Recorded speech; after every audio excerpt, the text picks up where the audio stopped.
Welcome everybody to this week's Brighton Rotary Club meeting.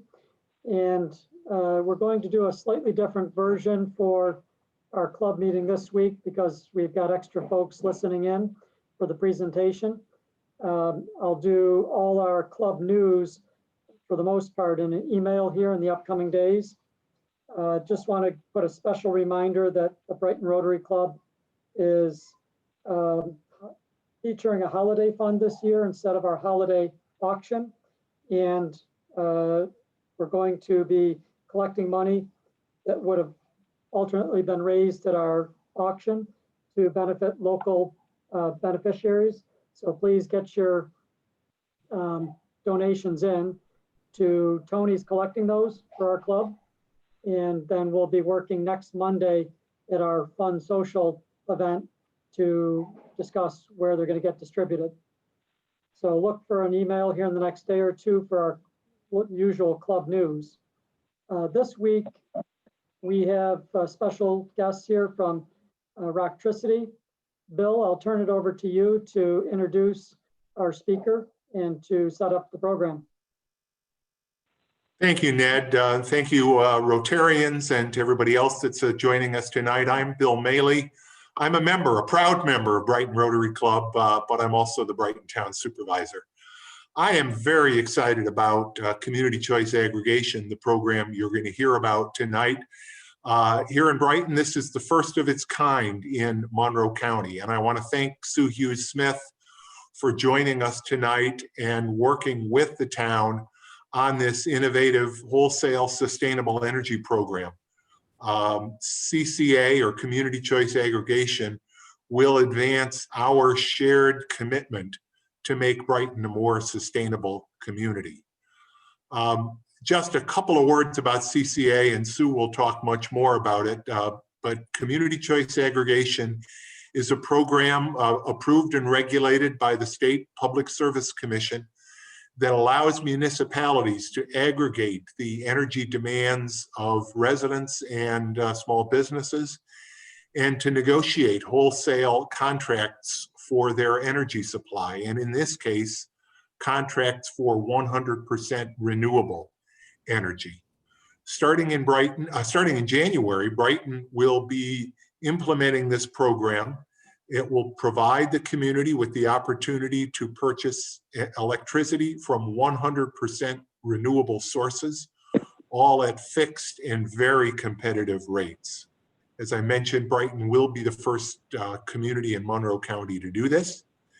And it really will. It will help us implement in a big way one of Brighton's core values, that of making Brighton a more sustainable community. A little bit about Sue. She has been an environmental educator for about 20 years. She currently works as an adjunct professor of environmental health at SUNY Brockport and of environmental studies at RIT. She also volunteers her time advocating for climate action, which has led her to co-found a nonprofit, the Climate Solutions Accelerator of the Genesee Finger Lakes region, formerly known as the Rochester People's Climate Coalition, and to co-found a small business, Roctricity, which is the local program manager for Brighton's Community Choice Aggregation program. And for others, Roctricity is in the process of facilitating the implementing of cost-saving renewable energy programs in 10 municipalities. So without further ado, let me introduce Sue Hughes-Smith, our speaker tonight. Sue, thank you. Thank you so much, Bill. And thank you to the Rotary for having us join you this evening. Want to acknowledge that my colleagues, Ben Freevert, Margie Pete, and Melissa Carlson are on scene doing our tech support, and always appreciate their help. So I'm just sharing screen here, and hopefully you can all see this now. You see the program, all right? Okay, great. And let's just get to presentation view. Hold on, my people are in the way. Yeah. Hold on. Sometimes the people are just in the wrong spot. There we go. Okay. All right, there we go. That's better. So hopefully you're comfortable enough with Zoom now that you've joined us to have the program up, your microphone and camera. If you're a member of the public, those will be off. But you can still ask questions if you use the Q&A feature. So if you take your cursor and you either put it near the top or the bottom, it's usually the bottom of your screen, a selection bar should pop up, and there you'll see Q&A. And if you click that, then you can type your questions, which we'll address at the end of the program. So there's no need to type a question yet. You can, of course, use it at any time, but we'll take your questions towards the end. Okay, so as Bill was mentioning, this is a clean energy program, and it's part of an aggregation called Monroe Community Power. This aggregation includes the town of Irondequoit and the town and village of Pittsford. However, only Brighton is moving forward with a 100% renewable community choice aggregation program. The other communities are interested, and hopefully will come along later, but we're not going to talk about them too much this evening. We're just going to focus on Brighton, which is really leading the way here in Monroe County. So Brighton will launch a 100% renewable purchasing program January 1st, 2021. And every resident and small business who would like to participate certainly is eligible to participate. Some customers should have received a letter in the mail, and I'll get to that momentarily. But know that if you did not get a letter and you want to participate, you certainly can. You just would want to call us and talk to us about it first. Okay, so Monroe Community Power, the information is on a website. So www.monroecommunitypower.com. And you can find our contact information, the program details, and other helpful FAQs on that website. So this evening, I'll review what community choice aggregation is, at least briefly, the benefits of these types of programs, and then get into the specific contract details for Brighton's program. Touch on whether it will affect you and what your bill will look like as the program begins, and what to expect in the coming weeks. So as Bill mentioned, this is a program that's been developed by the Public Service Commission, and they regulate utilities generally. They have set the rules for this program. So New York State deregulated the energy market in the 90s, meaning that there's competition for the wholesale electric supply, but our delivery is still maintained by our utility. And this program will not affect the role of the utility. So RG&E will continue to serve our community, take care of the wires, send us our bills. We'll get the same bill, one bill that we've gotten before. But what this program does is it allows municipalities to aggregate a contract where we're now able to influence the market rather than simply be recipients of the market. So municipalities can aggregate the demand of the residents and small businesses and then leverage that in the marketplace. And all it's really doing is shifting the selection of the default purchaser of electricity from the utility. If you and I don't make a choice of our own accord, the state tells the utility, well, you have to purchase energy on behalf of anyone who hasn't taken an action, because they have to be able to get electricity.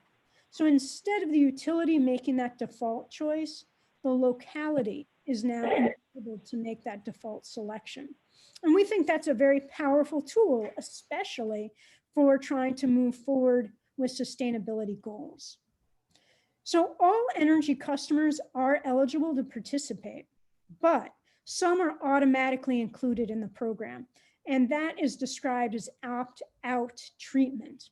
And the Public Service Commission did this for a very particular reason, right? They discovered in the 90s that most people aren't paying that much attention to their electric bill, that they're actively choosing where they want their electricity to come from. generally less than 15% of the population. So if you want to use this as a tool for your sustainability goals, then you need to make it easier for people to participate. And that's why they structured it then as opt-out. So everyone's included who's eligible unless they take an action to leave the program. If you are a very large user of energy, like a hospital or a university, those types of energy users could choose to opt in to CCA programs, but generally it's not economically beneficial to them because as large energy users, they're usually able to negotiate good rates themselves. So the Public Service Commission, through community choice aggregation, is allowing residents and small businesses to now have a place in the market that large energy users already have. So I think it's great just for that kind of equity piece of it. So there are other benefits, right? So besides leveraging bulk buying to command price details that you want, we also use it to try to project savings for residents and small businesses. We think that a fixed rate in and of itself is an advantage to people trying to plan, trying to budget, right? Reducing that price volatility through long-term contracting.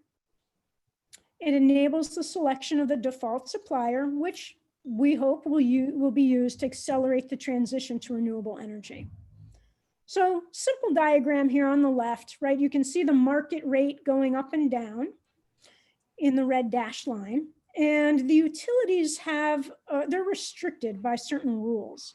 And one of their rules is that they have to purchase, day to day, and they pass that monthly rate on to consumers. So every month, RG&E's rate, and just like every other utility, will vary. The CCA programs or ESCOs can offer a fixed rate. That's simply because the rules that govern them are different. So the CCA program that Brighton is going to launch is a fixed rate. Some months that might be a little higher than RG&E's monthly rate.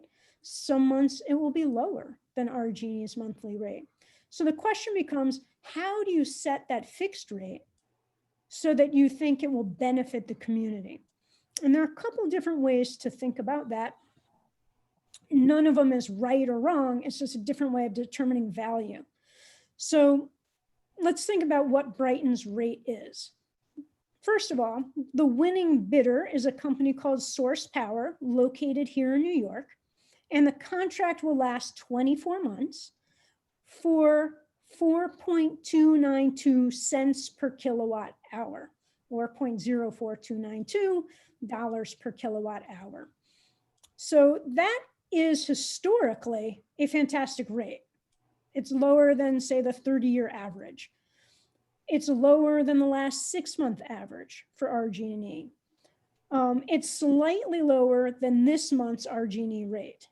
But does it predict what's going to happen next month? No, can't possibly predict the future. So when that rate was selected, Brighton had set a standard. Brighton said, well, look, if you can get a rate that is lower than the previous 24 months of RG&E's dirty energy fluctuating rate, then we would be interested in that program. And that's what this rate is. It's just below the previous 24 months of RG&E's rate. If you or I as an individual wanted to go to the marketplace and find this same product, 100% renewable, 24 months, fixed rate, no exit fee if you decide to leave, the best option available to me as an individual is over 6 cents per kilowatt hour. So this rate is a 25% savings compared to what I could get as an individual. So for all those reasons, we feel like it's a really great product and it's a competitive price, and participants are likely to save at least a modest amount of money over the term of the program.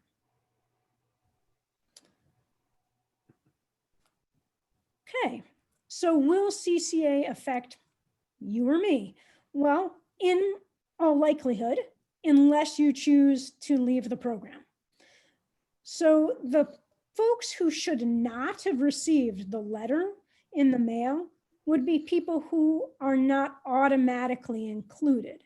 So some folks end up signing up for an ESCO, like my family had. Other people inadvertently sign up for an ESCO, they don't realize it. And if you are on an ESCO contract, then you would not have received a letter in the mail. You can still participate. You can either go to the Monroe Community Power website and find the enrollment tab and simply follow along and opt in to Monroe Community Power, or you can call us at Roctricity right here locally, and we are happy to help you with that process. It really is very simple, doesn't take more than a minute or two. I know I did it myself. So that's one piece of it. If you are billed, like you're a very large energy user and you have something called a demand meter, then you would not have automatically been included. That doesn't apply to really most residents and small businesses, but just putting that out there. If a customer had taken an action to put a block or a freeze on their utility account, then you wouldn't have automatically received a letter. And unfortunately, Home Energy Assistance Program participants or HEAP program participants are not eligible for this program based on rules established by the Public Service Commission around the HEAP program. So that's unfortunate, but there are community solar programs that HEAP participants are eligible to participate in.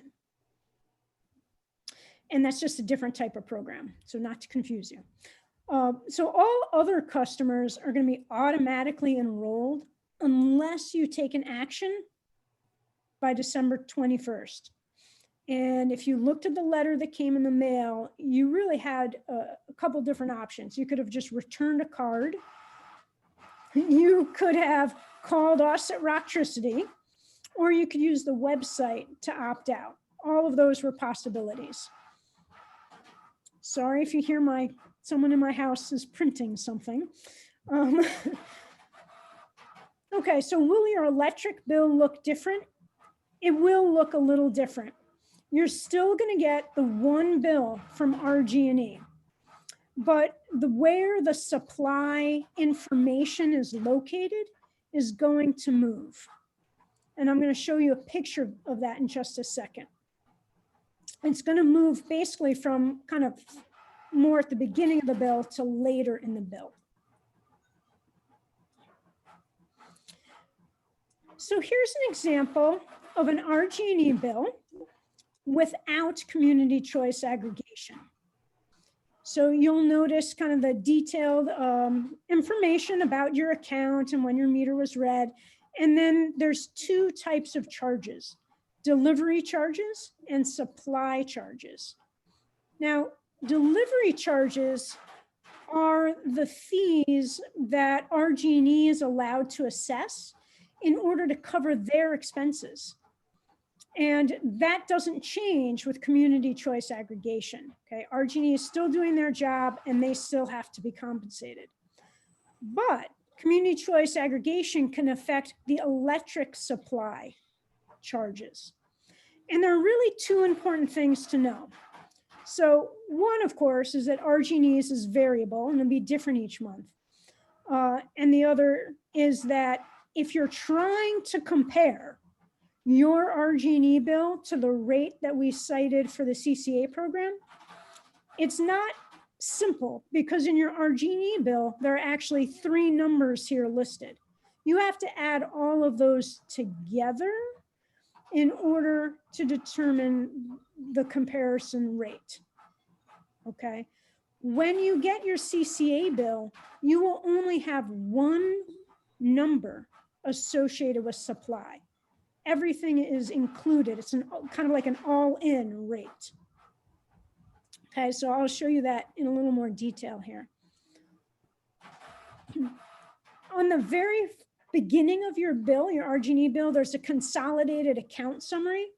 And when the program starts in January, your first bill in February should show Source Power's name if you are in the Community Choice Aggregation program, if you're in Monroe Community Power. So that's one way to verify that everything worked out correctly. And if you think you should be in the program and you don't see Source Power, you'll want to call us so we can get it straightened out. And vice versa, right? So it should all be good. You'll see Source Power there in February. And then as you get further into the bill, you'll notice that you'll see RG&E's delivery charges, but the supply information disappears. It's no longer right after the delivery charges. So where did they go? They went just further into the bill, way down near messages. And here again, you'll see Source Power's name and the electric supply detailed information, simply the amount of energy you used and the rate of $0.04292 per kilowatt hour. It's that simple. So the next steps, you've already hopefully received a letter in the mail telling you all about the program and the opportunity to opt out if you don't wish to participate. Now, you can try it out and always exit later if you decide that you don't want to be bothered for some reason or another. So there's no cost ever to opting out. The new supplier is going to show on your February bill because the bill comes right for the month after your usage. So January 1st, get a new electric rate, and then by February 1st, whenever your meter gets read, actually, is when these things change. Okay, so that is the formal part of the presentation, and I'm happy to take questions. And I think our contact information, yes, is here. And I'll leave this slide up, I guess, for the questions.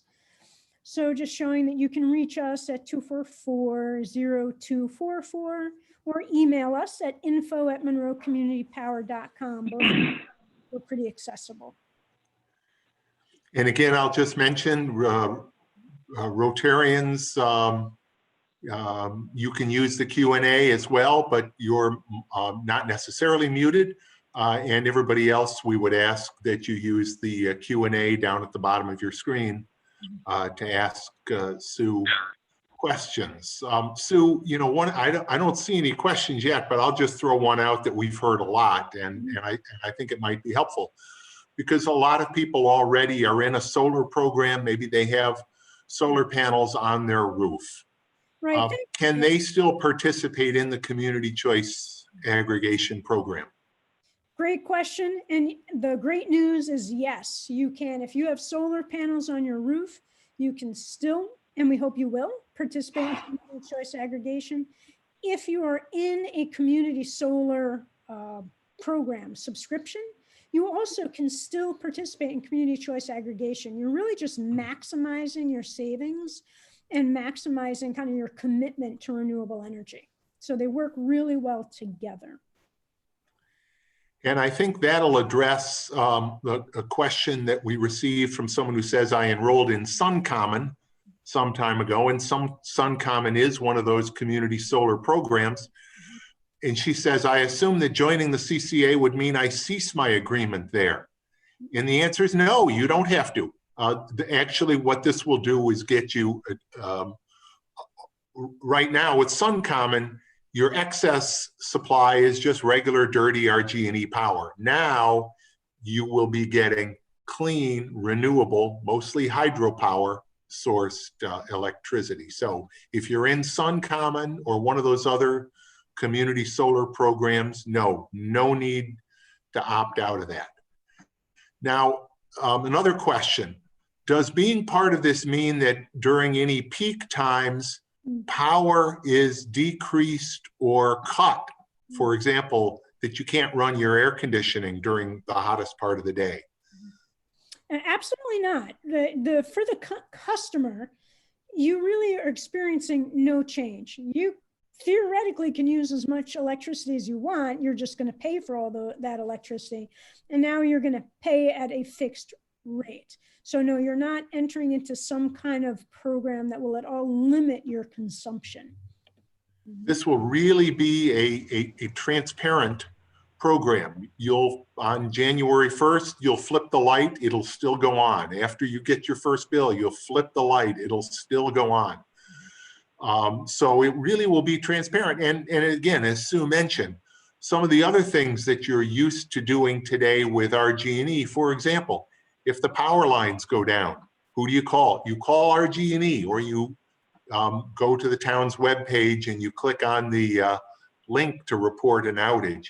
The meter reader will still be from RG&E. So you're really not going to notice a lot of changes other than the changes Sue mentioned that are on your bill. And if the follow-up question was, I'm not sure why I should continue in community solar. And the answer is actually because you will get, just like you do now, a credit against your bill. So you do, Julie, you do want to stay in the community solar as well as staying in the CCA. That's what I plan. I mean, that's what I plan. You know, we've had a lot of conversation, you know, these days about the vaccine. Are you going to get the vaccine? Are you going to get community solar? Absolutely. I'm going to stay in the CCA program because I want to further those sustainability goals that we have. But joining community solar, which can be done through this same company, Source Power, will save me money, and I think it's a great thing. Yeah, generally, most community solar programs should be saving you money. And of course, every company has their own kind of rules. So you do want to look at, you know, what your contracts are. But in general, they're really a good deal. So here someone asks, we opted a while ago for Clean Choice, so we did not get the letter. And I assume, I'm not familiar with Clean Choice, Sue, but I'm guessing that they are They're an ESCO. an ESCO. They're an ESCO. And if you want to participate in Monroe Community Power, and having just left that particular ESCO, feel free to give us a call or use the website and just choose the opt-in to Monroe Community Power option. And we'll give you a very good fixed rate, which may be considerably more cost effective than the one you're with. But I obviously don't know your particular contract details. It was certainly a good move for my family. We also have someone who asks, I've never done the fixed rate plan with RG&E because my usage is lower and payments are lower for me when I just pay per month whatever I use. With this new fixed rate, do you think I would still save money as opposed to just staying with RG&E as I have now? Right. And before I give that to Sue, I just want to, you know, really stress, I mean, because we've talked about the savings, but the real long-term community advantage of this program is the renewable source energy. That's the big change. That's the important thing that, frankly, we all, I want to encourage everybody strongly to do, because anything we can do to be more sustainable, to use less fossil fuel. Right now, the electricity you're using from RG&E does have some electricity component that is generated from renewable sources, but mostly what you're using is nuclear power and natural gas generated power. And neither one of those is considered to be a 100% renewable source. Right. So, but let's talk about RG&E's fixed rate plan versus what you'll have here with the CCA. Yeah, thanks, Bill. Great, those are great points. I want to emphasize that RG&E doesn't really have a fixed rate. What they do offer is budget billing. And so it appears to you like it's fixed because you're being told to pay the same amount each month.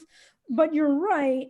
A lot of us don't like to do that. We prefer to pay for our usage as we go. The Community Choice Aggregation Program is paying for the usage as you go. So each month you would be billed for however many kilowatts of energy you are drawing off the grid. If you want budget billing, we can help facilitate that, and you should call us and let us know. But the community choice aggregation program is a fixed rate. It just means that what you're being charged for each kilowatt hour is the same. But you might pay more or less each month based on your usage. And of course, again, the RG&E still, the delivery piece of it is still within RG&E, and that will vary from month to month, also with your usage, as well as potentially with any rate increases that RG&E might get. True. Can I ask a question? Absolutely, Tony. You're telling me, I mean, and that the price is going to be cheaper, and I'm going to be environmentally, I'll be doing something environmentally positive, where I would even pay more, right, to be environmentally positive. But you're saying that I'm actually going to save money, and also, what would be an argument? What would the person who is promoting the other source, what would they be saying? Well, let me just, we can't, as Sue mentioned, we can't predict the future. And specifically, we can't predict the future on prices. Today, as Sue pointed out, yes, and I just looked at my RG&E bill. Today, the rate for this clean energy fixed rate is cheaper than the current RG&E supply rate for non-renewable energy. So today, yes, you would both be being the good guy that you are by being environmentally conscious, but you would also save yourself a little money. And I don't want to, exaggerate anything. I mean, today, based on current pricing, the savings would be nominal per month, more, $1 more or less, maybe. Right. But again, and that's why I keep going back, the real key to this program is, as you pointed out, you are being environmentally responsible. You are directing that renewable source energy be purchased. Now, Tony, I know you live in the city, Right, and not in Brighton. Right now, the city doesn't have this program yet. They're looking at it, and Sue's been on similar Zoom information meetings with city residents, and that's an ongoing process. The pricing, it's as Sue mentioned, using and this plan. The other piece of the sort of the three-legged stool, if you will, is our plan administrator, a company called Jewel Community Power. And the town selected Jewel. They are one of the 3 companies in New York State that the Public Service Commission recognizes as plan administrators for community choice aggregation. So we're working with Jewel. And Jewel really was our advisor, putting together the bid specifications to go out to the wholesale power companies. I don't know who the wholesale power, or at least I didn't know who the wholesale power companies are.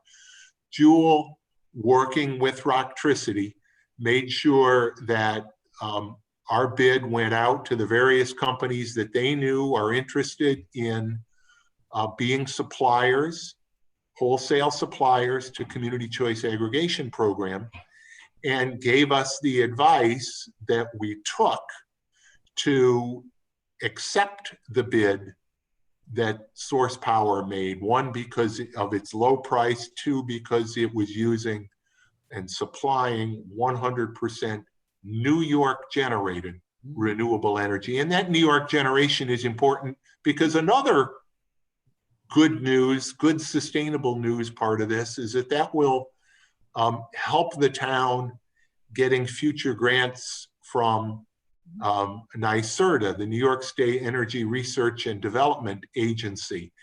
And in fact, I'm on another, the Genesee Finger Lakes Regional Planning Council, and we on their board, and we just talked at a meeting last week about the newest round of grants that are coming out through them.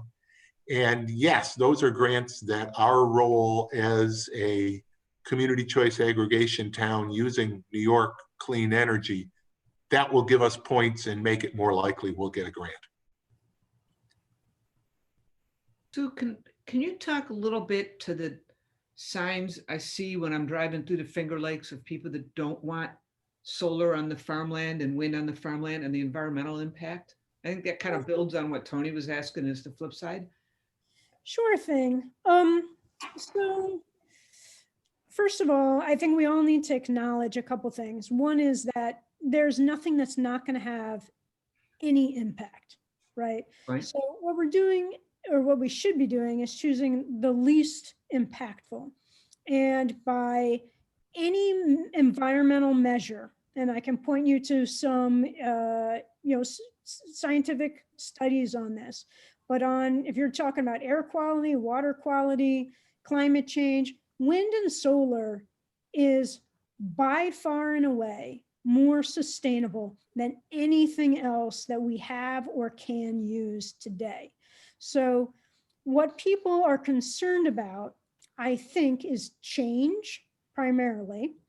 Change where a lot of us live in really nice communities where we have access to all the energy we need and we don't have to deal with any of the adverse pollution.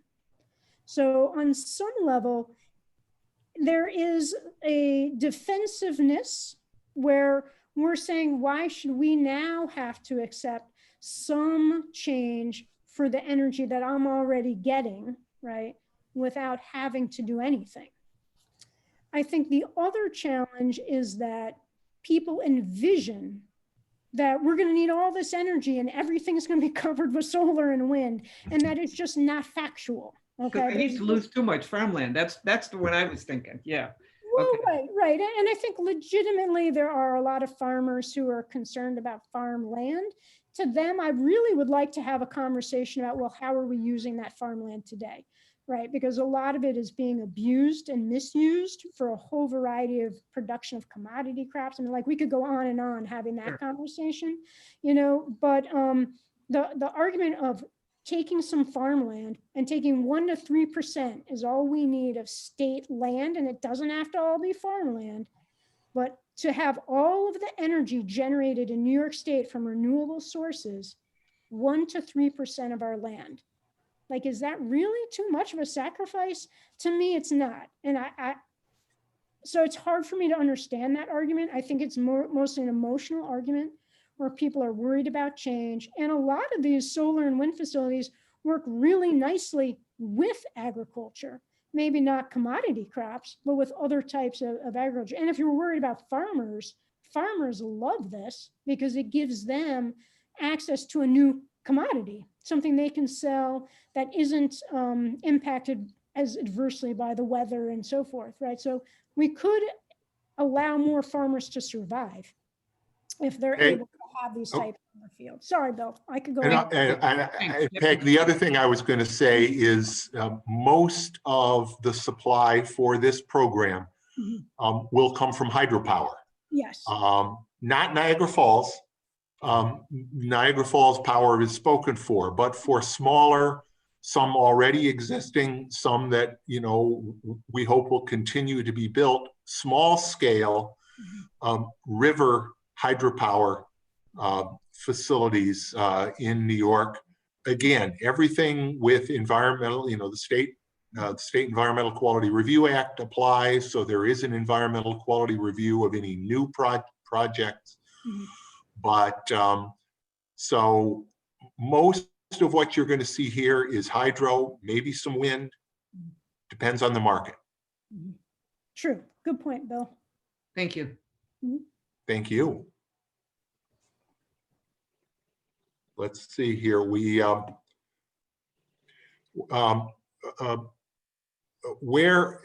are your energy sites located, and are you considering the effects and impacts on animals, bird collisions, for example, and animal habitats? And then the person inquires about fish ladders, for And example.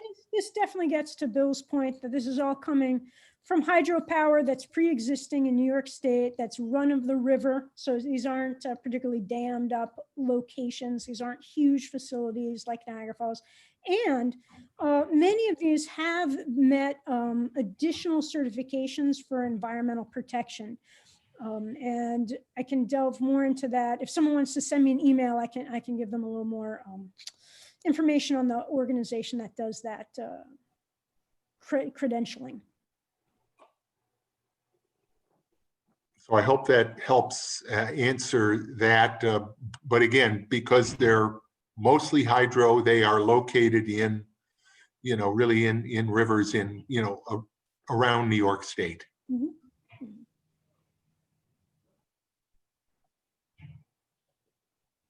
Thanks, very interesting. I don't see any other questions on the Q&A. Do any Rotarians have any other questions?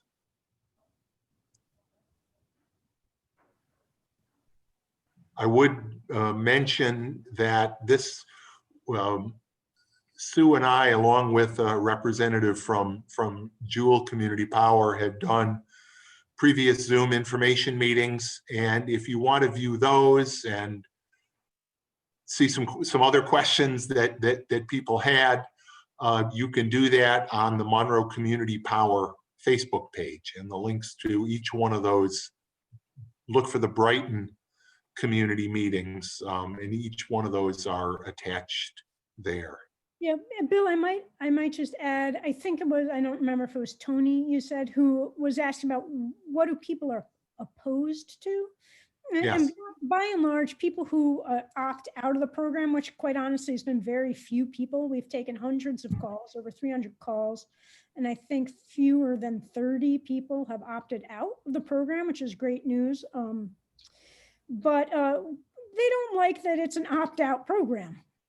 So they would prefer things that are opt-in, and they may or may not be interested in the messaging that, well, you're already kind of in an opt-out program when the state is telling RG&E to purchase for you. So we're just changing that. It's just another option.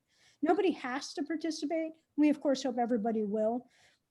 But that's the biggest complaint that people have.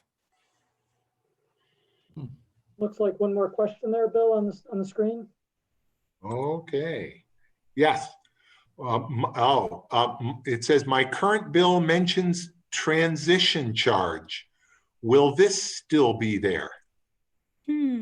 I believe that the transition charge is one of the charges, and we can go back and look at that screen on the PowerPoint, but I believe that's one of the charges that's added onto the distribution piece. Yeah, the delivery piece, yes. Yes, and nothing is going to change on your delivery charges.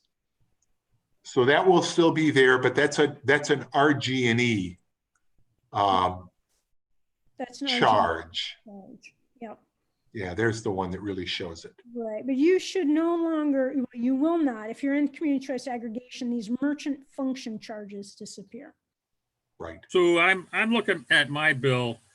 I just want to make sure I'm comparing the right numbers here, because it says electric supply detail, monthly customer charge, and it's got at the rate of 0.124. Let's go back to that screen, Sue.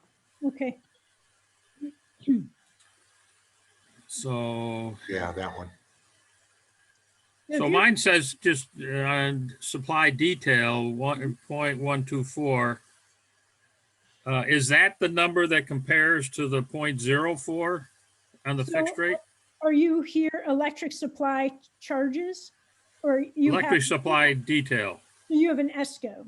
Yes. Yeah, that would compare. So you're at 0.1.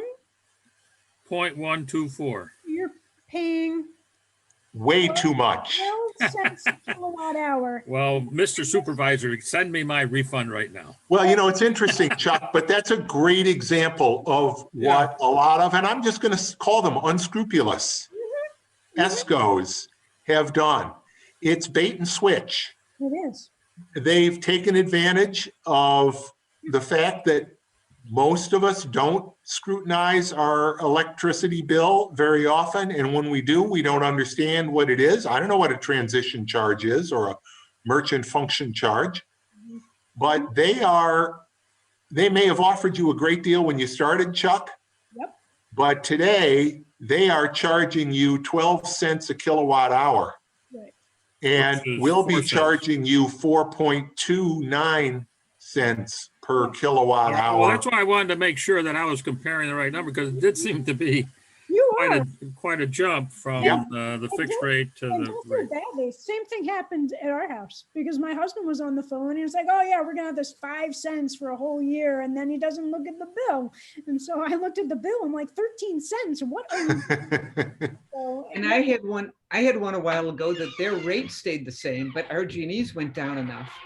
And I Yeah. couldn't figure out how to find RG&E. I didn't realize till the guy came to my house to quote the solar and he pointed out that I was paying above market. Oh yeah. So- Oh, Because once you're on it, you don't know what the RG&E rate is. So you Right. have you know, no idea. if Right. you give me a call, I can show you where to find it online, so you Oh, can look cool. at it every month. Oh, good. All I could find was the daily. Thank you. Mhm. Yeah. But yeah, Chuck, you want to switch?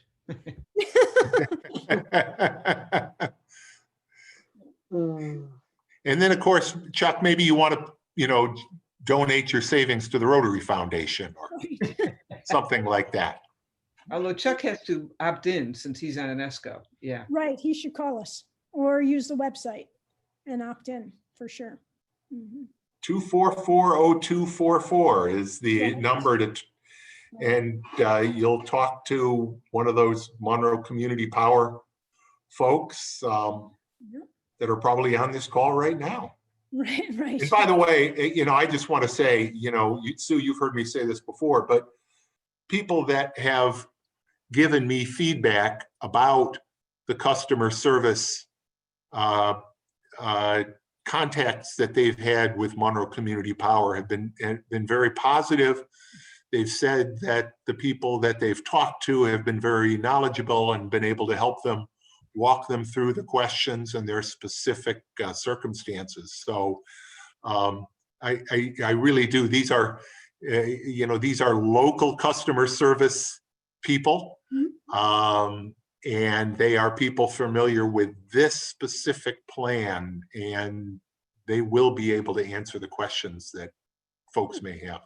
Well, thank you for the passing on the compliments, Bill. Really grateful. Melissa and Margie, I think I've taken the bulk of those calls, but you can get a hold of any of the four of us, Ben or I or Margie and Melissa. So happy to chat. Any Any other? other questions? Anybody else have anything else for these folks? Bill, this was a great program that you helped put together. Thank you very much. Thank you. Thank you, Ned. Thank you, Yeah. Chuck, And Program Director Chuck. Bill, would you help me in giving a brief rundown for all the people that are joining us tonight? The quick I know, I info just on unmuted Brighton me. Rotary. I'll see if I can get it in. Ned, Yes, I got Ron Brands on the phone. He tried to get through and couldn't get through to ask a couple of questions. Can we keep Sure. this going along another couple of minutes? sure. Go ahead. Sure, although Sue and I both have another 7 o'clock-ish Zoom we'll need to get to, but let's do it. All right, well, this is from Ron Brand. And first of all, he says, Sue, what did you mean by dirty rate? Dirty rate? Oh, I meant that RG&E,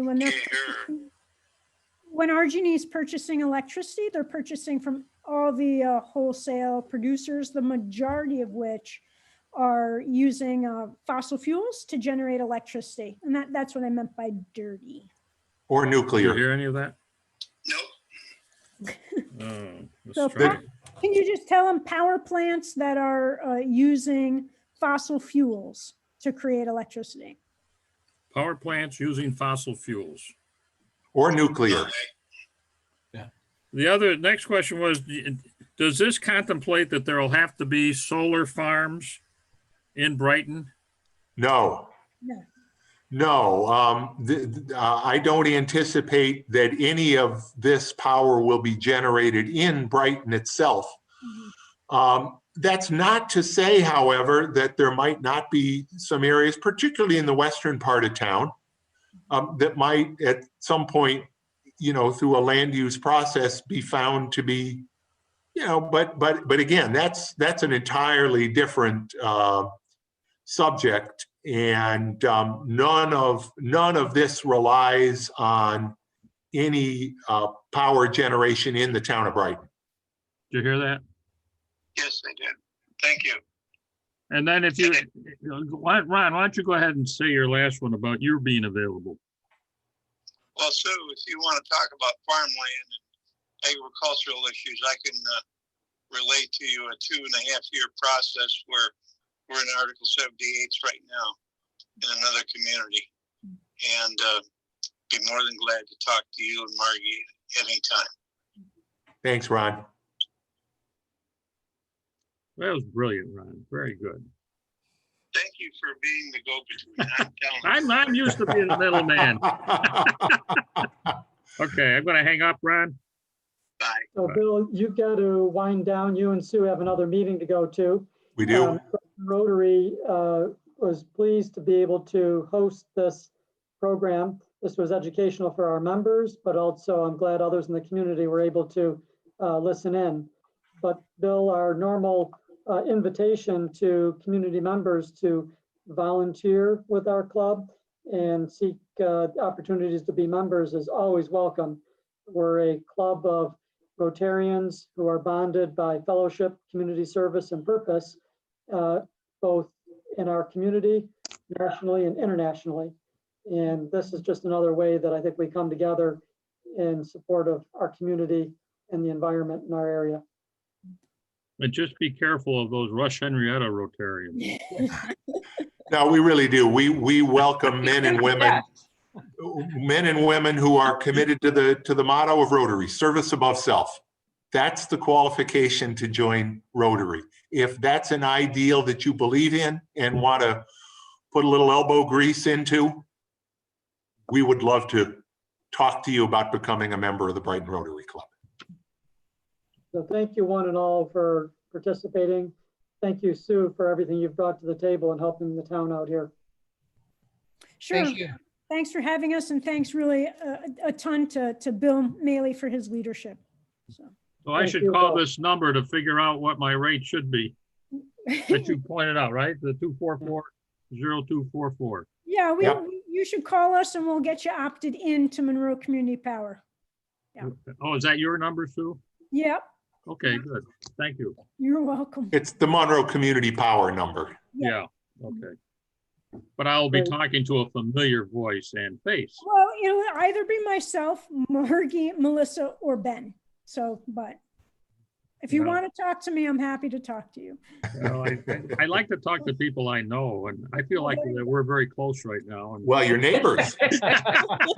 You both live in the same neighborhood. yeah, so, Down the street if you want, yeah. oh, you do? Wow, very good. Well, that adds to it then. There you go. Yeah. Well, thanks so much for having us. Hope everybody has a great night. Thank you. Thank you.